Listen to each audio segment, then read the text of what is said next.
Hello Cyril, hello Laurent, bienvenue à la Stammtisch, ça fait plaisir de vous revoir. Allez, je vous offre directement un petit thé citron gingembre pour se détendre. J'en ai fait 2 litres, c'était pour Lars Leuenberger, mais il a lancé sa tasse. Du coup, je sais pas trop quoi en faire, alors c'est offert. Vous voulez quoi d'autre? Écoute, moi Lyndon, j'ai un peu faim. Aujourd'hui, je prendrais bien un plat de Lars. Un plat de saumon, donc. Ça marche. Et toi, Laurent? Allez, t'as pas un petit paquet de pistaches offerts par l'Apocalypse?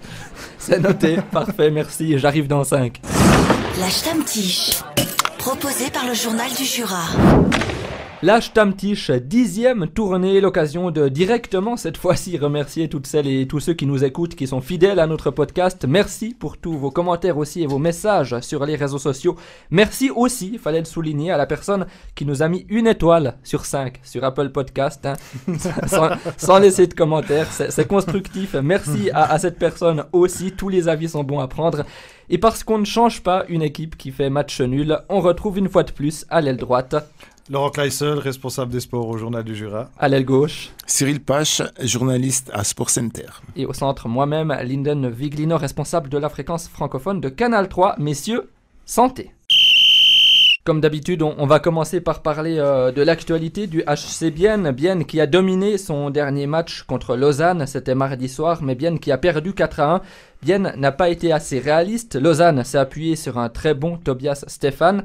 Laurent, autre que la réussite devant le filet adverse, qu'est-ce qui a manqué selon toi au HC Bienne mardi soir? C'est un peu la même recette que samedi contre Fribourg. Il a manqué Bienne tourne en rond. Hein. On a l'impression que les schémas de jeu qui ne fonctionnent pas, on continue quand même de les faire en espérant peut-être qu'à un moment donné, ça va fonctionner. Moi, j'appelle ça de la bêtise. Au bout d'un moment, on devrait quand même arrêter de tournoyer, d'essayer d'entrer dans la zone en portant le puck, peut-être jouer plus direct, envoyer le puck dans les arrondis. Moi, je ne suis pas très fan de ce hockey-là, mais le HC Bienne doit changer quelque chose. Puis c'est un peu ce qui a... Ça a fait tâche, hein, on va dire, contre Fribourg notamment samedi, et puis contre Lausanne. Il faut reconnaître, comme tu l'as dit, Lyndon, Tobias Stéphane était en état de grâce. Hein. Il a le 2e tiers, je ne sais plus les statistiques des tirs, mais c'est assez effarant en faveur du HC Bienne. Il était partout, Tobias Stéphane. Cyril, tu confirmes, il faut jouer plus simple, mettre du trafic dans le slot et puis envoyer au but plutôt que tourner en mettant dans les arrondis. C'est un petit peu dans leur ADN quand même, hein. C'est leur jeu. Les dernières années, ça fonctionnait bien, c'était sympa à voir. Enfin, ça peut toujours être sympa à voir dans un bon soir. Par contre, dans les soirs où le puck veut pas rentrer, ça devient vite assez pénible. Après, le problème, je crois que c'est une équipe qui ressemble quand même de plus en plus à son entraîneur, quoi. C'est un peu plat, quoi. Laurent parle de changer quelque chose. Pour moi, c'est l'entraîneur qu'il faut changer bientôt. Et s'il gagne pas vendredi, même si c'est Zurich, je pense qu'on peut. Sinon, on va finir la saison. Ce sera tout le temps comme ça, des hauts et des bas où de temps en temps, quand ça va bien, tu gagnes un match. De temps en temps, tu fais une petite surprise. Et puis après, t'en perds de nouveau 3 derrière, quoi. Et je pense que c'est une équipe qui a besoin de voir quelqu'un d'autre. Et ce quelqu'un d'autre, je peux déjà même vous dire son nom, hein, Laurent. C'est Martin Steinegger, quoi, qui doit revenir derrière le banc. Je pense que, si vraiment il veut montrer qui tient vraiment à cette équipe, il peut pas laisser faire ça jusqu'à la fin de la saison, parce qu'en regardant le calendrier, en plus, tu vois que avec un peu de malchance, tu peux même finir la saison régulière sans gagner un seul autre match, quoi. Surtout que Bienne a beaucoup de matchs à l'extérieur, hein, en fait, saison régulière. D'ailleurs, Cyril, je crois que c'était à la 2e pause samedi du match contre Fribourg, il me semble. Tu m'as dit, j'espère que Lars Leuenberger, en arrivant dans le vestiaire, aura la lucidité de démissionner.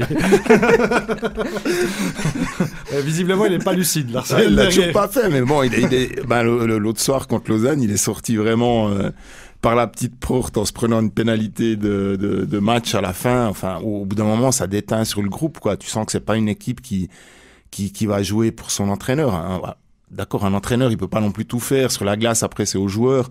Mais ça change quand même quand tu as un entraîneur en qui tu crois. Et pour moi, le meilleur exemple, c'est Fribourg, quoi. Fribourg, souvent, on a tendance à dire que c'est une super équipe. C'est vrai qu'ils ont un super gardien qui fait beaucoup pour eux. Mais c'est surtout qu'ils ont un entraîneur, les joueurs, la plupart des joueurs adorent jouer pour Christian Dubé. Et Christian Dubé, quelque part, il ressemble aussi à pas mal à Martin Steinegger. Hein. C'est un peu les mêmes, des grosses carrières de joueurs, beaucoup de crédibilité et puis du charisme. Ouais, beaucoup de charisme et surtout un sens du jeu et puis ils savent comment caresser les joueurs dans le sens du poil pour les faire vraiment avancer, quoi. Et c'est ce qui manque à Bienne cette année. C'était une toute autre époque, c'était aussi une toute autre situation, mais à Bienne, mettre le directeur sportif comme entraîneur en fin de saison, ça s'est déjà vu, ça a marché à l'époque. Ouais. Laurent, toi concrètement aussi, tu dirais il faut mettre Martin Steinegger à la bande pour finir cette saison? Alors ta question est très bonne, mais comme tu l'as formulée, j'aime pas trop parce que comparer je ne compare pas avec Kevin Schlepfer, je crois qu'on va faire un petit cours de rattrapage sur tes valeurs profondes sur le hockey sur glace. Il y a du boulot à Lindon. Hein.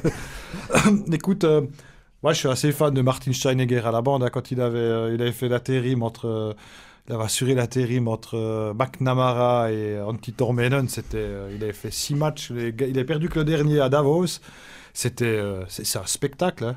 C'est un spectacle, c'est vraiment l'entraîneur qui est devant son équipe, il est pas debout sur le banc, il est souvent à la bande, t'as l'impression qu'au d'un moment il va prendre une canne des patins puis y aller, quoi. Puis je pense que cette énergie-là, c'est un peu ce qui manque, quoi, je sais bien maintenant.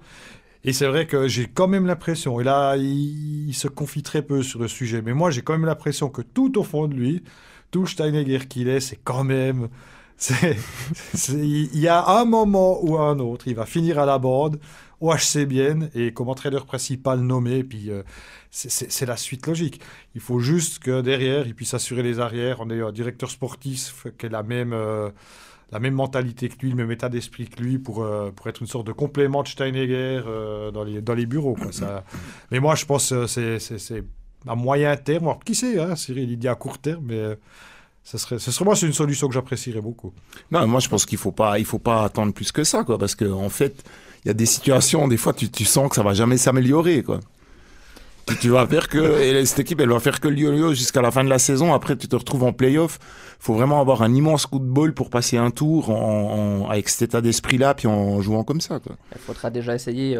Sûrement de passer les pré-playoffs, mais ok, on trouve la solution cool, alléchante, on sait que Martin Steinegger, ça lui plaît bien d'être à la bande, mais pour être réaliste, Laurent, t'y crois, c'est possible dès cette saison, à très court terme, de voir ce changement, de voir le HC Bienne licencier Lars Leuenberger, t'y crois honnêtement? Non, Lars Leuenberger, qu'importe ce qui va se passer, il sera à la bande.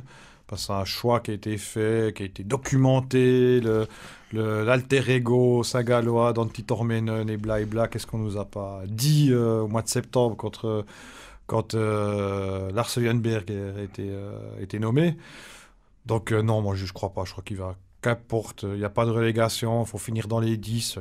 Bienne n'a aucun risque, il n'y a pas de public, donc... Au pire, ça va peut-être à partir des demi-finales, il y aura un peu de public, donc ça concerne très peu d'équipes. Donc, franchement, c'est une saison où c'est qu'on peut se permettre d'avoir Lars Leuenberger jusqu'au bout et puis faire des économies. Moi, j'étais de cet avis au début de la saison, mais je suis plus de cet avis. Je trouve que tu peux pas laisser, à part si t'es Berne qui a gagné 3 ou 4 fois le titre dans les 5 ou 6 dernières années, je pense que tu peux pas laisser partir une saison comme ça n'importe comment, sous prétexte qu'il n'y a pas d'enjeu. Et pour moi, le club doit aussi montrer un signe aussi aux joueurs qui sont là que, ok, c'est pas la saison la plus importante de l'histoire du hockey suisse, mais quand même, t'as quand même un statut à défendre. Faut pas oublier que Bienne, quand même, ils ont fait les demi-finales les deux dernières années. L'année passée, si les playoffs avaient eu lieu, ils étaient aussi bien partis pour aller un bon bout. Et là, cette année, tu es quand même en train de prendre la direction inverse, plutôt vers le bas. Et je pense qu'il faut corriger le problème quand même assez rapidement, quoi. Non, moi, c'est bien qu'on soit pas d'accord pour une fois. Non, parce que je trouve qu'en début de saison, moi, je pense qu'on aurait pu couper un peu plus vite parce que ça allait pas du tout. On sentait quand l'équipe et Lars Leuenberger, il y avait un truc qui ne matchait pas. Hein, les pièces s'emboîtaient pas. Hein, on avait l'impression que c'était un petit enfant qui avait une pièce carrée qui essayait de l'enfoncer dans un trou rond. C'était un peu ça. Et là, j'ai l'impression quand même qu'il y a... que ça va beaucoup mieux entre Lars Leuenberger et l'équipe. Moi, par contre, ce que je reproche ça promet, hein.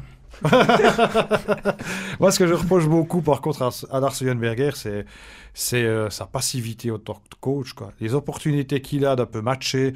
Mike McNamara était le roi du matching. Alors, c'était pas spécialement toujours judicieux, c'est-à-dire quand on est à la maison, c'est placer ses lignes par rapport à l'adversaire. Lars Leuenberger le fait pratiquement pas. Contre Fribourg à 3-1, quand on voit que l'équipe est en train de s'écrouler, le minimum c'est de changer de gardien. Au moins, mais si tu perds le match, tu préserves Van Pottelberg. Ilya Pope n'avait rien à perdre, il pouvait faire qu'un bon match, hein, c'était tout ce qu'il risquait. Donc il manque vraiment d'impulsion. Et le seul moment où c'est qu'il a donné de l'impulsion, qu'il a existé vraiment sur ce banc, en tant que leader d'équipe, c'est mardi contre Lausanne, et puis c'est complètement raté. Donc il y a quand même un truc par rapport à... Moi, je trouve que l'histoire entre Lars Leuenberger et l'équipe se construit bien, elle a évolué bien, mais que Lars Leuenberger est en train de montrer cette année qu'il n'aura pas beaucoup de contrats ces prochaines années en National League. Cyril Non, mais écoute, je te connais trop bien pour savoir que ça sert à rien que j'essaye de contredire, quoi. Mais toi, Cyril, entre parenthèses, tu crois à ce possible changement d'entraîneur en cette fin de saison? Mais ou c'est juste un rêve un peu idiot? Non, moi, en fin de saison, oui, mais je dis, on parle en cours de saison maintenant. Ouais, maintenant, pour les playoffs qui arrivent. Écoute, Lausanne, c'était quand la saison précédente, ils ont attendu 48 matchs avant de... Non, une saison plus 48 matchs pour limoger Ville Peltonen. Donc, le hockey, c'était nul à Lausanne pendant quasiment 2 saisons avant qu'ils se décident à le limoger. Au moment où tout le monde s'était dit, ouais, mais maintenant la saison, elle est finie, ils vont pas le faire, tu vois.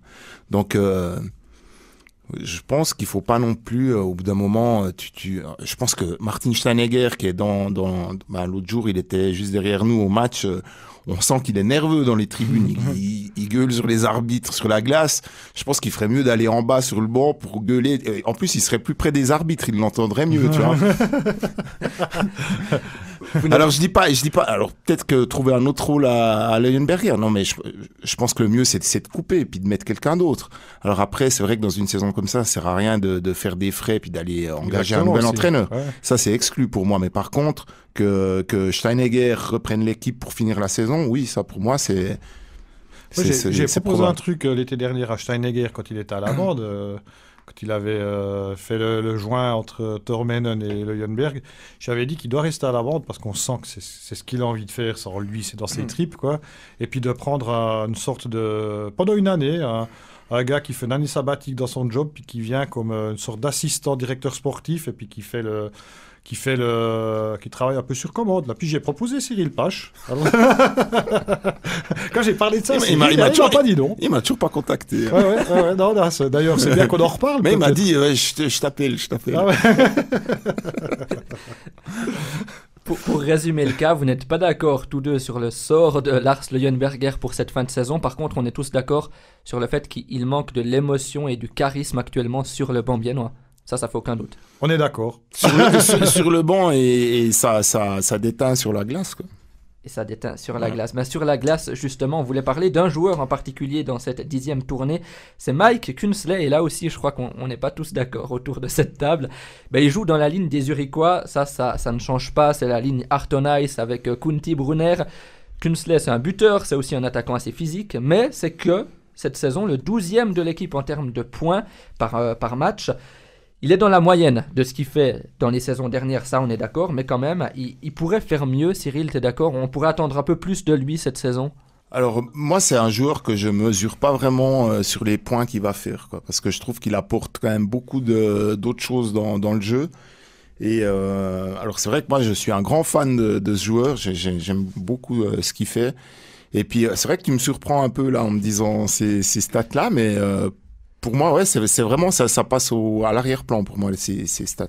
Tu as dit dans une précédente tournée que tu le verrais bien en équipe nationale, lui donner sa chance. Tu maintiens cet avis? Ouais, alors après, je dis pas qu'il passerait le cut de 22, 23 joueurs pour un championnat du monde, mais ouais, je pense que ça pourrait être un joueur intéressant. En tout cas, au niveau du patinage, il est quand même meilleur que ce qu'il en a. Il a l'air un petit peu pâteau comme ça, un peu, mais il a quand même un bon coup de patin, je trouve. Il se défend bien, Ouais. hein, pour son gabarit et tout. C'est un peu un Non. Pache moderne, on va dire, quoi. Un gros qui sait patiner. Mais peut-être, moi je pense que c'est peut-être le moment aussi de le mettre une fois dans un autre bloc, quoi. Peut-être qu'il ferait plus de points tout d'un coup dans un autre bloc. C'est vrai que le bloc des Zurichois, ils sont tellement beaux à voir jouer quand ça va bien que c'est un peu dur de s'imaginer. Même quand ça de les- va pas bien, il y a Ouais. toujours quelque chose. Hein. d'échanger, mais en même temps, quand t'as un bloc, même s'il joue bien, qui te fait pas gagner des matchs, pourquoi pas changer, quoi. Laurent, tu me disais avant d'enregistrer cet épisode que Ouais, on toi, ne trahit pas les secrets de fabrication, Lyndon. t'avais un avis un peu plus tranché sur Mike Kinsley. Alors sur le fond, moi j'ai rien je vais pas contredire Cyril, moi je suis tout à fait d'accord avec lui, c'est un joueur que j'apprécie beaucoup aussi, physique, je suis aussi d'accord au niveau du patinage, il est sous-estimé. Je trouve qu'il a aussi progressé dans le jeu, c'est peut-être aussi le fait de jouer depuis quand même maintenant 2 saisons avec Kunti et Brunner, je pense aussi que tu développes un peu certaines habiletés. Par contre, il y a un domaine où c'est que Mike Kinsley, s'il veut s'installer en National League comme un des top attaquants, top ailier droit, normalement, il joue à gauche là, mais il est droitier, hein, c'est les buts. Et cette année, il marque peu. Il a marqué 7 buts, je crois, je dis ça de mémoire. Même Rayala et Pouliot, qui ne sont pas considérés comme des joueurs qui traversent une saison fantastique, ont marqué 3 buts de plus, je crois qu'ils sont à 10. Et je trouve surtout qu'avec Brunner aussi, c'est vrai que Brunner, au niveau concrétisation, il tourne assez bien cette saison. Mais quand même, c'est quand même 2 joueurs qui sont là pour l'alimenter, c'est-à-dire que lui, il se pose devant le but, il doit reprendre les rebonds, il reprend les coups, etc. Et il a moins d'impact à ce niveau-là, je trouve, cette saison. Il est moins précis, moins opportuniste. Et alors oui, Mike Kinsley est des tout bons joueurs du HC Bienne, mais j'ai mis une réserve parce que je pense qu'il peut encore être à un meilleur niveau. Mais lui, c'est un peu comme, par exemple, si tu prends Tristan Chervet, quoi. Dans la première partie de sa carrière, il dépensait énormément d'énergie dans son jeu à faire des checks, à faire le boulot dans les coins. Et puis, au bout d'un moment, c'est le petit surplus d'énergie qui te manque une fois que tu es en bonne position pour aller marquer un but. Puis après, par la suite, il a un peu épuré son jeu, il a perdu moins d'énergie, puis c'est devenu vraiment un très bon compteur. Et je pense que Kinsley aussi, son jeu le dessert un peu dans un sens parce que il fait beaucoup d'efforts sur un shift. Et puis souvent, c'est peut-être aussi un petit peu la lucidité qui lui manque à la fin parce que il a dû donner beaucoup aussi pour ses coéquipiers avant de se retrouver en bonne position, quoi. Moi je le défends un peu pour ça, quoi. Alors Chervet, t'as raison, on peut mettre Motet aussi, Motet dans le aussi. même... c'est un peu le même registre. Il parlait, Bon, lui, c'est parce qu'il râlait surtout. il râlait beaucoup, ouais, mais il perdait beaucoup d'énergie à toujours avoir Ouais. le clapet ouvert. Et puis, du moment qu'il s'est un peu calmé, on voit ce que ça donne. Ça a des meilleurs compteurs de la Ligue. Non, écoute, oui, il fait peut-être plus de sale boulot que Kunti et Brunner. Par contre, de là à dire qu'il perd des tonnes d'énergie, moi, je suis pas d'accord. Parce que tu regardes un Kunti, par exemple, l'air de rien, tout artiste qu'il est, c'est un gars qui va gratter énormément de pucks dans les bandes. Qui est assez à l'aise pour aller garder le puck et gratter le puck dans les bandes. Même Brunner qui n'est pas considéré comme un joueur physique et tout, c'est aussi un gars qui va quand même... Après, défensivement, c'est pas le gars le premier à patiner pour revenir, mais... donc, on peut Non, pas... je suis d'accord sur Kunti, lui, il en fait beaucoup. Bon, c'est Brunner, vrai. c'est peut-être un peu... J'ai un peu tiré, Brunner, ouais. c'est plus pour voilà. te contredire, on va dire. Mais il est pas... Il faut arrêter de mettre une catégorie comme quoi Kunti, c'est un artiste, et puis il fait que patiner, puis faire des jolis trucs avec le puck, et puis que Kinsley est un gratteur. Ça, c'est des clichés. C'est un peu plus subtil que ça, mais... Moi, je suis pas d'accord avec Cyril parce que les saisons passées, il marquait plus de 10 buts avec la HC Bienne par saison, même une quinzaine. Je sais pas si tu as les stats sous les yeux de Lyndon. Il avait le même profil, le même jeu, et puis voilà, quoi. Ça fonctionnait mieux les autres années devant le but adverse. Point. Alors, les stats disent que la saison dernière, il en a marqué 15 et il y a 2 saisons, 9. Là, il en est à 7 pour l'instant. Donc, il est quand même à la moitié de ce qu'il a fait la saison dernière, à peu près au même nombre de matchs. Rabat-joie. On a parlé donc, Cyril, qu'il y a quelques épisodes, tu disais qu'il mériterait sa place en équipe nationale. Tu maintiens cet avis. On va parler d'autres propos d'anciens épisodes. Tu avais dit, à la place de Stoney, je m'intéresserai à David Ebicher. Eh bien, Stoney t'a répondu dans le journal du Jura. Hein. Il a dit que non, il y a déjà assez de jeunes défenseurs sous contrat qui n'avaient pas la place, en gros, pour David Ebicher, donc le jeune défenseur fribourgeois, pas le gardien, à Abienne. Tu comprends cette décision? Il faut laisser la place aux jeunes déjà en place dans le mouvement zélandais. Non, je la comprends pas parce que je crois que c'est plus... non, alors, comment dire ça? Je pense qu'il a été tellement... échaudé par le cas Nussbaumer qu'il s'est dit je vais pas aller chercher un jeune qui a du talent mais qui est pas patient et puis qui va me faire le même coup quoi. Donc là je crois que c'est plus par fierté qu'il l'a pas fait. Après je pense que si on veut vraiment mettre toutes les chances de son côté quand il y a un bon défenseur qui est éventuellement libre sur le marché, faut essayer de l'avoir. Après, je connais pas, voilà, c'est ça. 2022, il est quand même sous contrat. Je pense que Fribourg aurait pas forcément été prêt à le laisser partir dans un autre club de National League, donc c'était quand même assez loin d'être fait, quoi. Mais je pense que le cas Nussbaumer joue quand même beaucoup dans sa décision de pas s'intéresser à ce joueur, en fait.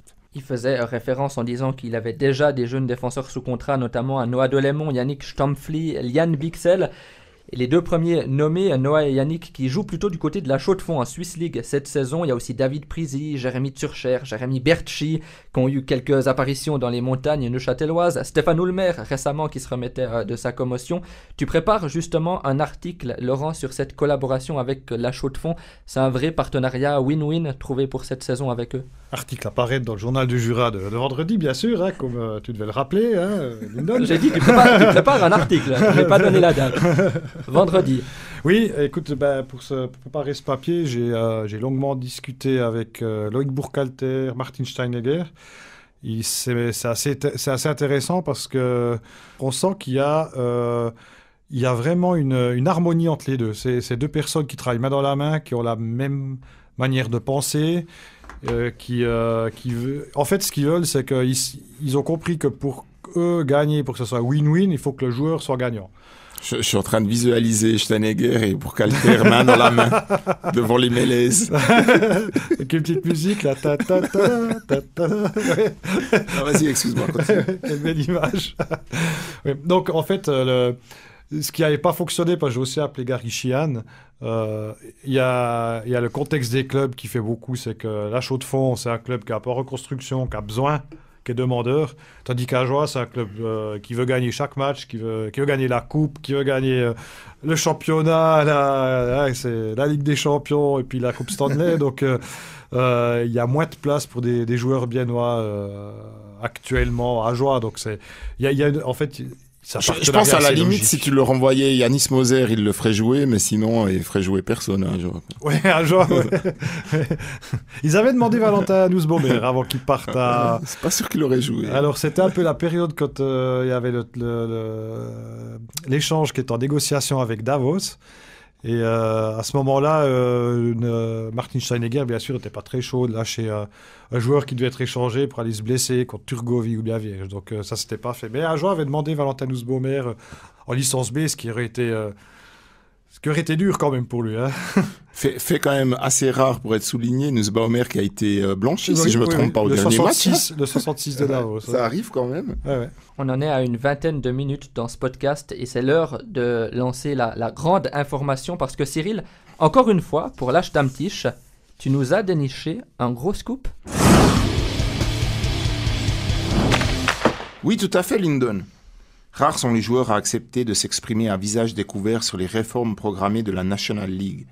Par chance, j'ai réussi à obtenir le témoignage exclusif d'un hockeyeur prêt à parler, mais sous couvert d'anonymat. On l'appelle ?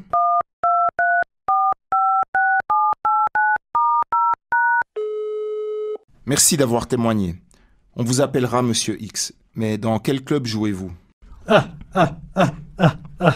Il y a tellement peu de romans en National League. Si je vous dis où je joue, ça sera quand même un peu facile de me retrouver. Mais vous jouez en Suisse romande quand même. Et puis quoi encore? Je joue au hockey pour gagner des titres. Hein. Et ça, c'est impossible en Suisse romande. Je pense que vous le savez très bien. Donc vous êtes un roman de Zug ou Zurich.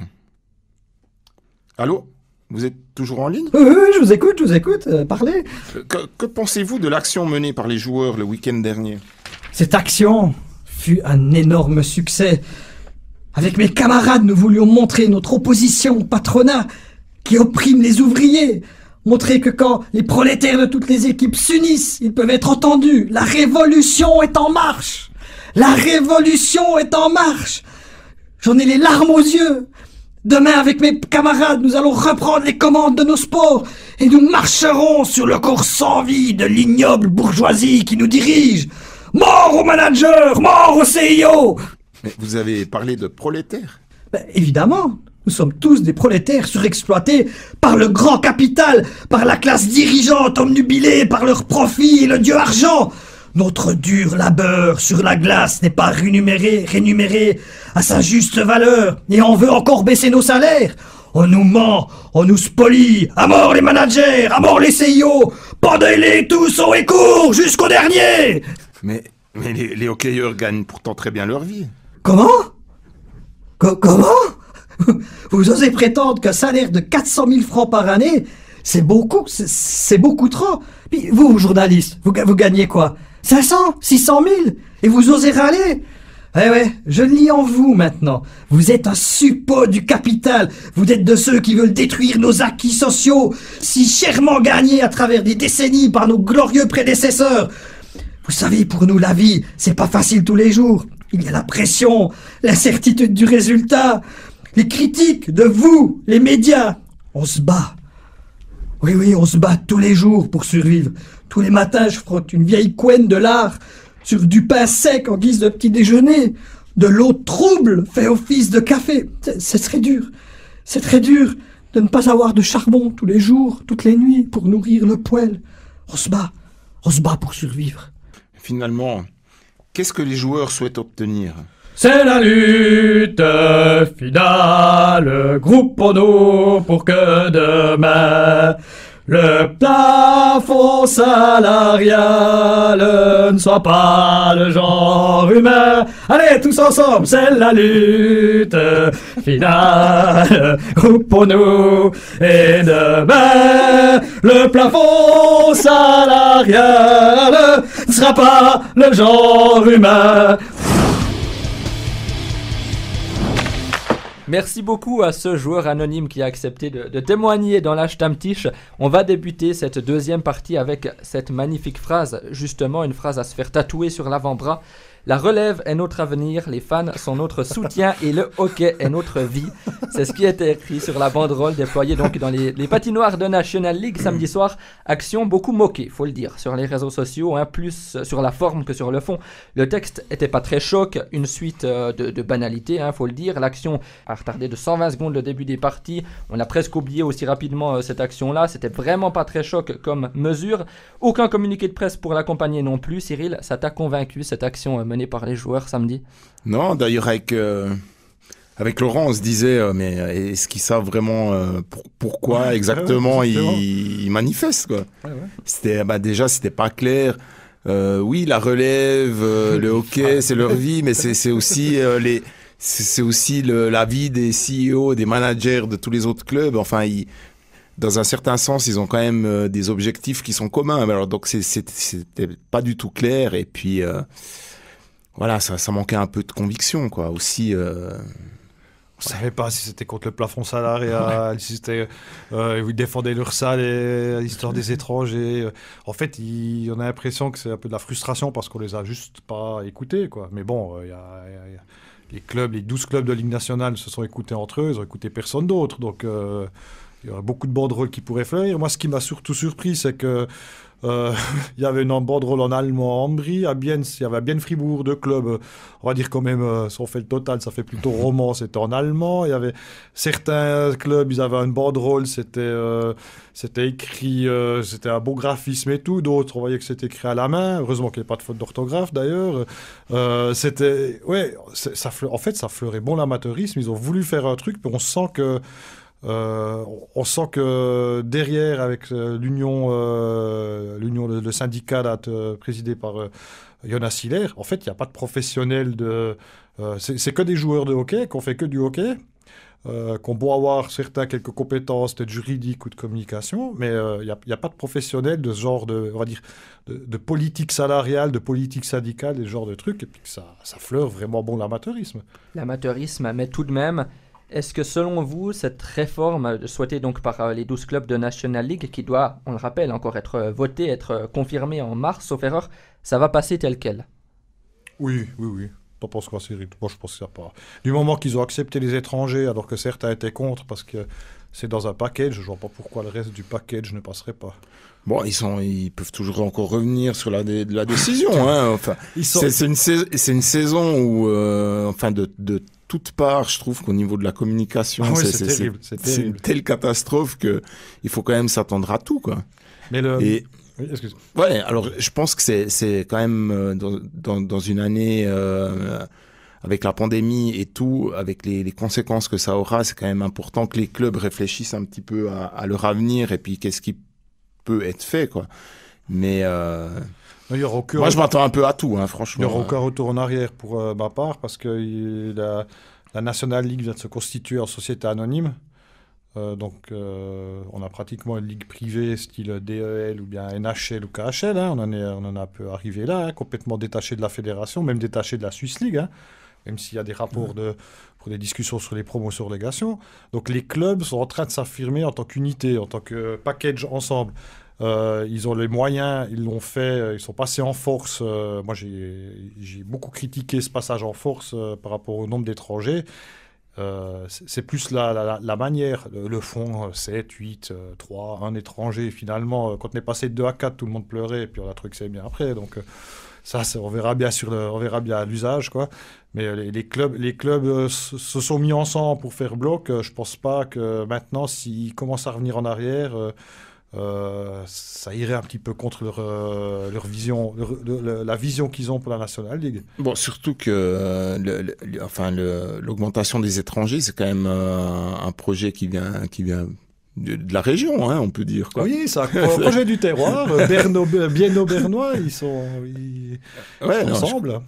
Ouais, enfin, déjà ça, et puis, ouais, je pense qu'il faut vraiment quand même faire quelque chose après, par rapport à la pseudo-manifestation qu'il y a eu, je crois pas non plus qu'il y avait tout le monde qui était vraiment à fond derrière ça. D'ailleurs, il y a certains étrangers qui sont restés dans les vestiaires et qui sont pas allés sur la glace. Ouais, c'est juste, j'ai lu ça dans un article d'un collègue du Tagesanzeiger. Et c'est vrai, quoi, pour certains joueurs, en fait, pourquoi est-ce que, si tu es un joueur étranger, pourquoi tu irais manifester, en fait, contre une augmentation du nombre d'étrangers, quoi. Ouais. Et en plus, au niveau de la communication, il y a certains clubs qui ont eu une explication directe avec leur management, leur direction, expliquer, voilà, il va se passer ça, c'est une manière de nous affirmer, on existe, etc. C'est en faisant bien attention de froisser personne.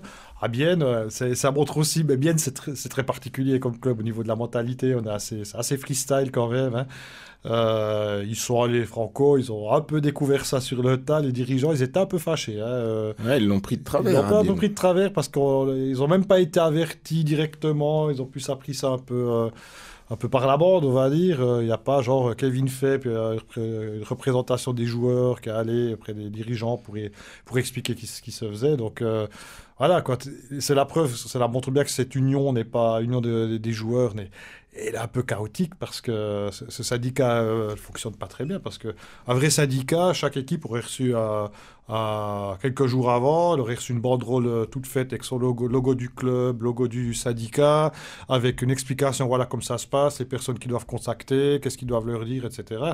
C'est du communication training, c'est que tout le monde fasse la même chose au même moment. Mais là, c'était un peu folklorique. Ce qu'ils auraient dû faire, ce que j'ai dit à Cyril samedi, c'est que au moment du coup d'envoi, ils auraient dû juste se retirer, ou bien pas jouer, pendant 30 secondes. Puis après 30 secondes, le centre d'équipe adverse donne le puck à son défenseur derrière, puis là, ça part. Où c'est que tu as vraiment le jeu, donc il y a 30 secondes de jeu, de spectacle qui sont perdus, pour montrer, dire, là, ils auraient pu dire, voyez, on peut vous emmerder, quoi. Là, ce qu'ils ont fait, c'était juste de la rigolade. Ou alors mettre juste 7 joueurs sur la glace, que des étrangers. Avec les deux équipes. Et puis pour montrer, regardez comme c'est nul le jeu avec cet étranger. Un 4 contre 3, quoi. Et pour revenir sur tes propos de tout à l'heure, Cyril, tu disais Réforme qui a un goût régional. C'est parce que cette idée d'augmenter le nombre d'étrangers à 7, c'est une idée de Martin Steinegger? Ouais, entre autres, ouais, ça vient. Il a toujours soutenu cette idée et je pense que même qu'il est, si c'est pas la personne à l'origine de l'idée, c'est en tout cas une des personnes qui est venue avec ça au début et l'idée c'était quand même 10 étrangers au début. Je me demande si c'est pas lui qui a amené l'idée de la suppression des licences suisses à partir de. Ouais. Parce que ça c'est quelque chose dont il m'a parlé déjà le printemps l'année passée.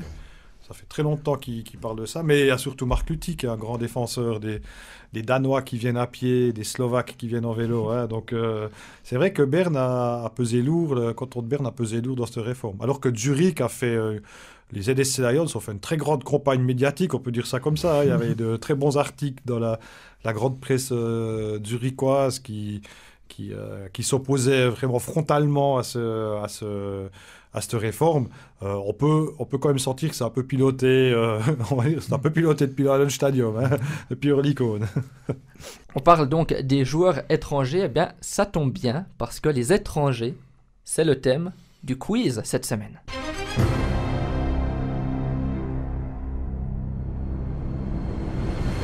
Messieurs, ce quiz donc sur les joueurs étrangers évoluant dans le championnat suisse. Un quiz assez court, hein. Le principe est simple, il y a 3 questions, quoi qu'il arrive, comme ça un nombre impair, il n'y aura pas d'égalité parce que j'en suis sûr, un de vous deux trouvera la réponse à chaque question. D'ailleurs, on commence avec une actu récente, on va dire ça ainsi. Je ne sais pas si vous lisez la Sonntagszeitung. Ils ont Évidemment. Oui, oui. Ils ont publié, ça a été repris sur les réseaux sociaux, un classement top 10 des étrangers, le flop 10 aussi de cette saison. La question est simple, selon donc cet hebdomadaire, quel étranger est le numéro 1 dans notre championnat cette saison? Alors moi je fais confiance uniquement au site du matin.ch pour ce qui est de ce genre de classement, donc c'est pas... J'ai un peu de la peine à répondre, Lyndon, excuse-moi. Oui, alors c'est quoi ta réponse?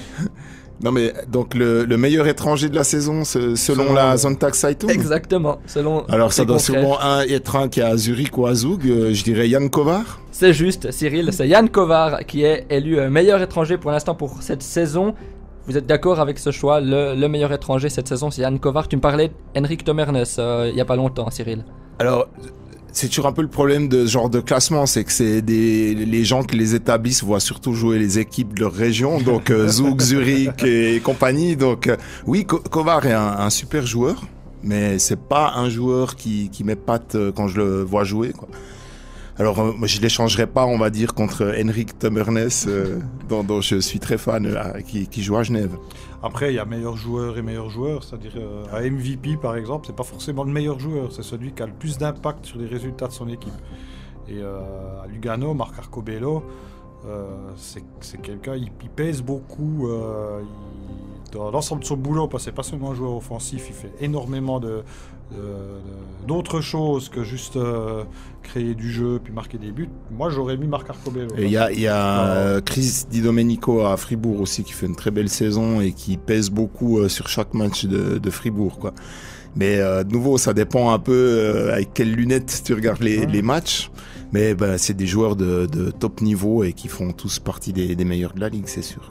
Et j'ai posé cette question sur ce classement-là parce que je voulais vous entendre sur votre avis, qui sont les étrangers dominants selon vous. Si on regarde l'inverse, vu qu'il y a le classement aussi des flops, ils élisent en flop 1, si on peut dire, Eric Torel.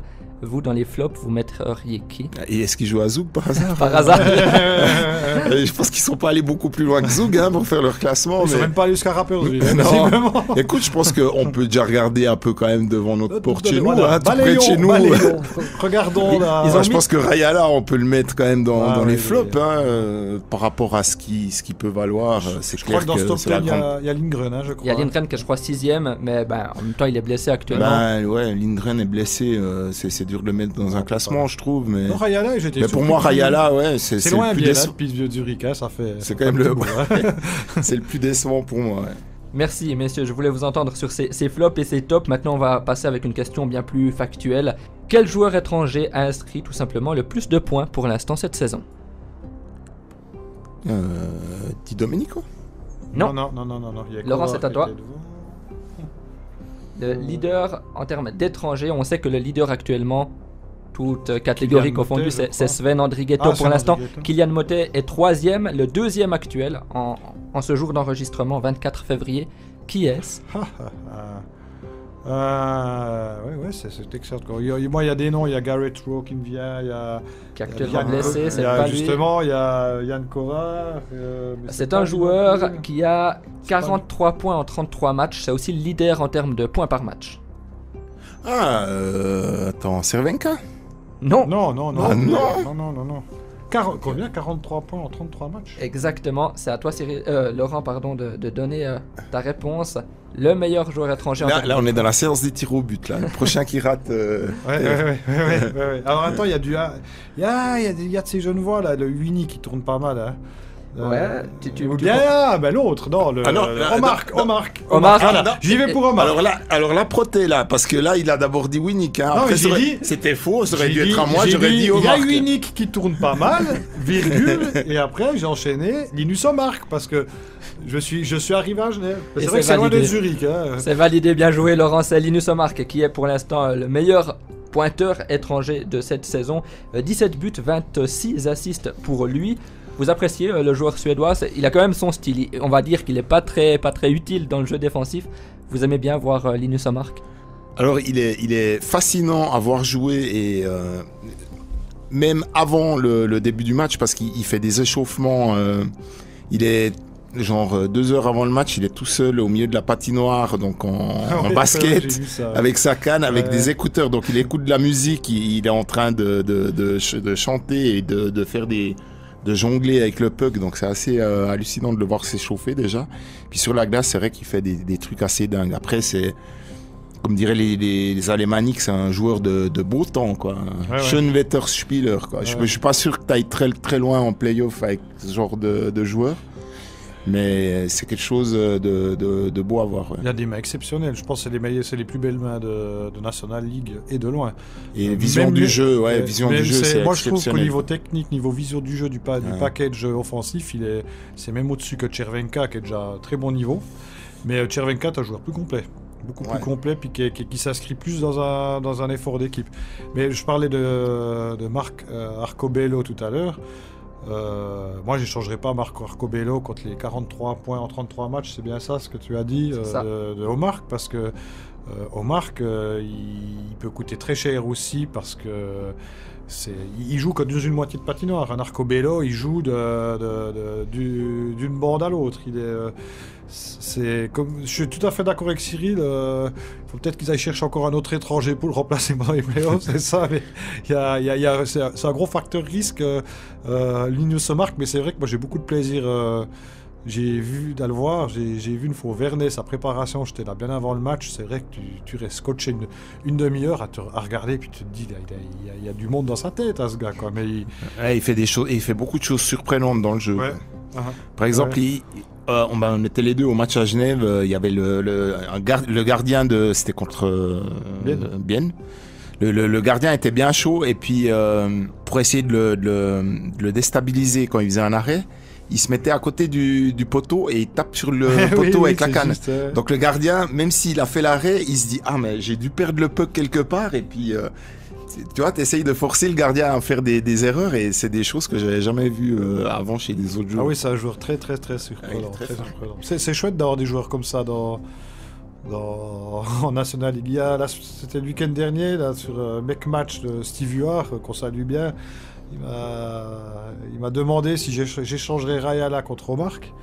Et t'as dit non. Alors j'ai dit les contrats non. Si tu prends tout le package, je prendrais non parce que il y a quand même c'est un gros facteur risque avec Omark parce que c'est le gars qui te fait peut-être une bonne saison cette année, mais il peut à mon avis c'est le genre de joueur qui peut exploser n'importe quand. Après comme joueur oui, parce que même s'il te coûte des buts, Omark il va t'en ramener beaucoup plus, quoi. Donc je pense que t'es quand même gagnant à la fin. Toi, t'en penses quoi, Lyndon Daryl Villino Moi, j'adore les showman comme Linus Omark. Donc oui, moi, Bah après j'aime bien Rayala du coup aussi. Hein. Il manquerait pour ses pénaltys à une main. Ce serait dommage de plus les voir. Mais Omar qui est à 1,3 points par match. Pour l'instant c'est quand même une sacrée moyenne. Juste derrière à 1,15, il y a 2 joueurs. Il y a Gregory Hoffman et vous savez qui c'est l'autre? C'est un joueur de Davos. Andrés Ambul. Même pas, non, c'est quand même... C'est Enzo Corvi. Je croyais que t'allais dire Valentin Nussbaumer, parce qu'il n'est pas encore monté si haut quand même. Pas encore, c'est vrai qu'il surprend Valentin Nussbaumer, il continue à marquer son point par match aussi dans la saison. Mais il l'a pas fait la dernière fois. Blanchi. On est déçus à chaque match. C'est rare, mais on est déçus maintenant quand il est blanchi. On regarde pendant. Je te jure, c'est vrai qu'on le suit quand même. On a souvent sur l'écran de Game Center, on a le match de Davos. Ah, il y a le 66 qui a marqué. Et c'est vrai qu'on est content pour lui quand même quand il fait ses points. Vous faites référence au dernier match, c'était mardi soir, il était sauf erreur aligné dans le premier bloc, c'est ça? La pression. Ouais, la pression. On prendra sûrement de ces nouvelles dans une prochaine tournée parce que messieurs, vous le savez, c'est 1-1. Avec donc cette question qui est le meilleur joueur étranger pour l'instant en termes de points, c'est donc Linus Omark. Et là, une question qui se corse un peu, elle est un peu plus tirée par les cheveux, un peu plus compliquée peut-être à trouver comme réponse. Quel est le dernier étranger, écoutez bien jusqu'à la fin, le dernier étranger à avoir terminé meilleur compteur de la saison régulière, pour l'instant ça va, en jouant pour une équipe romande. Une saison, le meilleur compteur de la saison régulière, c'était un étranger roman. La dernière fois que ça arrivait, qui c'était? C'était la saison 2017-2018, je peux vous le dire. Alors, je sais. Un meilleur compteur du championnat, donc. Meilleur compteur de la saison régulière. En 2017-2018, c'était un étranger roman, d'un club roman. C'est vrai que ça se corse un petit peu. Non, il est facile. C'était pas bien, ouais. C'était pas Lausanne. Ah si, c'était Lausanne de Stine Jeffrey. Bien joué,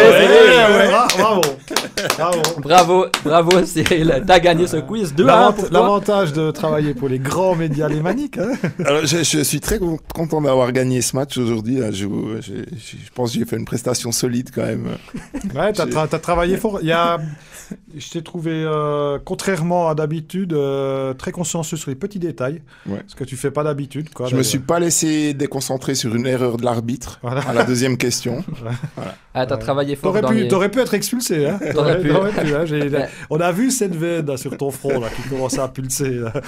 Belle prestation Cyril dans les deux sens de la patinoire. Bravo à toi. Dustin Jeffrey, actuel Bernois, faut le préciser. Et si je pose cette question une nouvelle fois, c'était pour vous faire réagir parce que actuellement, si on regarde quelle équipe a les meilleurs joueurs étrangers, pour moi c'est les équipes romandes. Pour moi c'est soit Genève, soit Fribourg. Genève on l'a dit, il y a Omar, il y a Winnick, Fer, Temernes, solide. Donc Fribourg aussi avec Gunderson, Di Domenico, Desharnais, Stolberg. Pour moi c'est les équipes romandes qui ont les meilleurs quatuors d'étrangers pour vous messieurs cette saison. Non Cyril, c'est toi qui as gagné. Honneur au vainqueur. Je suis aussi d'accord avec toi Lyndon. Fribourg, Lausanne, Genève, c'est vraiment du solide au niveau des étrangers. Avantage à Genève et Fribourg, ils se tiennent vraiment au niveau étranger. Au début de saison, j'étais assez fan quand même du quatuor, enfin ils sont même 5 à Fribourg avec Brodin qui est souvent surnuméraire. Je trouve qu'ils ont vraiment un beau contingent. Et puis bon, Genève, ils ont un peu plus de classe individuelle avec Temernes et Omar qui est quand même au-dessus du lot. Mais pour moi c'est vrai, c'est les Romans qui ont les meilleurs étrangers. Alors il y a un club, c'est assez épatant, c'est Zug, qui surdomine la National League avec 2 étrangers qui ne tournent pas. Donc Torel et Klingberg sont assez décevants cette saison. Et tu regardes les statistiques. Klingberg, ça va. Ouais, mais quand même. Moi, j'ai vu Zug cette année, je les ai vus l'année passée. Je trouve qu'ils étaient... surtout Torel, hein. Klingberg, c'est encore à dire, ça, on peut un peu voir le jugement, mais potentiellement, les 4 étrangers à Zug, quand ça tourne, c'est peut-être ça peut être le meilleur quatuor. Mais là, ils ne tournent pas. Moi, j'aurais un faible pour les étrangers de Genève parce que c'est un package assez. Il y a du Canadien, du Finlandais, du Suédois, défenseur, il y a du vieux de NHL, il y a de l'artiste. J'aime bien, il y a du fun, je trouve, dans ce quatuor, dans ces joueurs étrangers à Genève. Mais alors, après, il y a un club, je trouve, qui a des étrangers qui ont énormément de mérite et de qualité, c'est Rapperswil. Ouais. Rapperswil, du Steve Moses. Kevin Clark, c'était le Kevin Clark, Chervenka, et j'ai oublié le 4e. Rowe, Wow, qui est le capitaine. le capitaine. C'est des étrangers qui ont énormément de valeur parce qu'ils jouent quand même dans une équipe. C'est pas forcément facile tous les jours. Et c'est des bons petits étrangers. Je me demande si tout d'un coup Bienne ne devrait pas aller jeter un œil un petit peu ce qu'il y a par là, quoi. Donc pour finir, c'est quelle équipe qui a les moins bons Genève, étrangers de la Ligue? Genève. Non, les moins bons. Les moins Les bons. moins bons. Les moins bons. Bon, Bienne. Je pense qu'on... Bienne. je pense qu'on il y a peut quand même Langnau, regarder pas. Langnau, ouais, il y a peut-être Langnau. Oh, ils ont Ben Maxwell qui est intéressant comme joueur. Je pense que Bienne est quand même dans le top Bienne, 3. Hein. Ils sont pas. Ils sont Ouais. bien. Ouais, si on prend les Sans tas de manquer de forme- respect à... Non, si on prend les tas de forme, c'est comme Zug. Si les étrangers sont tous à fond, c'est peut-être un des meilleurs quatuors aussi. Mais c'est vrai que Bienne, cette année... Bon, Rayala, il a un peu montré du mieux. Et puis, voilà, bah, c'est rechute, quoi. C'est jamais à l'abri d'une rechute, quoi. Ben, merci, on retiendra ta victoire, Cyril, pour ce quiz spécial Non, joueur on étranger. retiendra surtout le très bon moment qu'on a passé ensemble. Oui, Surtout ça. oui, aussi, évidemment. Pour cette 10e, hein, c'est anniversaire, 10e tournée de l'Stammtisch. Encore quelque chose à ajouter, messieurs? merci de nous avoir écoutés dans 2 semaines, hein, dans 2 si je semaines. me trompe pas. Exactement, pour oui. la 11e. La 11e déjà? Déjà la 11e, ça Ouais, va ouais. vite. Ouais, ouais. Alors, bonne soirée à tout le monde. Merci Lindon, Ouais. merci Cyril. Bye bye, merci. Ciao, ciao. C'était la Stammtisch, proposée par le Journal du Jura.